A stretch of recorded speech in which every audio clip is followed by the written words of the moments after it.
Welcome. In the next few minutes, you will learn how to troubleshoot a Black & Decker portable air conditioner that is not cooling. If your Black & Decker portable AC unit is not cooling, the first thing you should do is check to make sure that the unit is plugged in and that the power switch is turned on. You should also check your circuit breaker or fuse box to make sure that the circuit the unit is plugged into has not been tripped or blown. The next thing you should check is the air filter.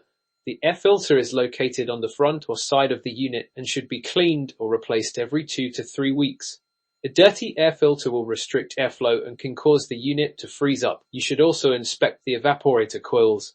The evaporator coils are located behind the air filter and can become clogged with dust and dirt. You can clean the evaporator coils with a vacuum cleaner or air compressor. If the evaporator coils are heavily clogged, you may need to use a coil cleaner. Just like the evaporator coils, your condenser coils can become clogged with dirt and debris.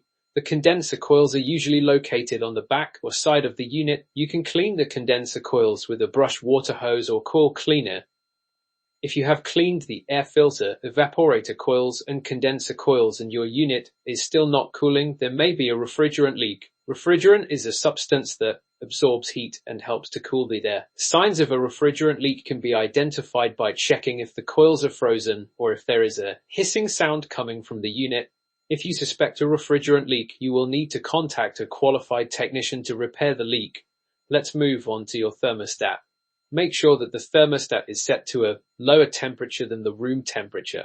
You can also try cleaning the thermostat contacts with a cotton swab and rubbing alcohol. You also want to check your fan motor.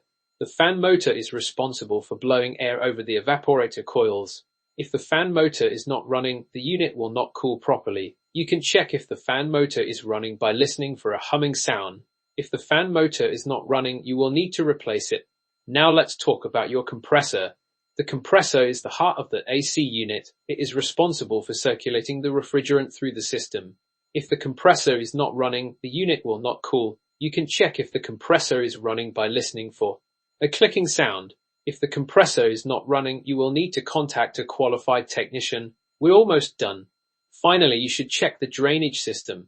The drainage system is responsible for removing condensation from the unit. If the drainage system is clogged, the unit may not cool properly. You can clean the drain hose or pan with a bottle brush or by flushing it with water. Make sure that water can flow freely through the drainage system. Here are a few other things to consider. Make sure that the exhaust hose is not kinked or blocked. Make sure that the unit is not placed too close to any walls or furniture. Make sure that the intake and discharge grills are clean. Thank you for watching. Subscribe for more such tutorials.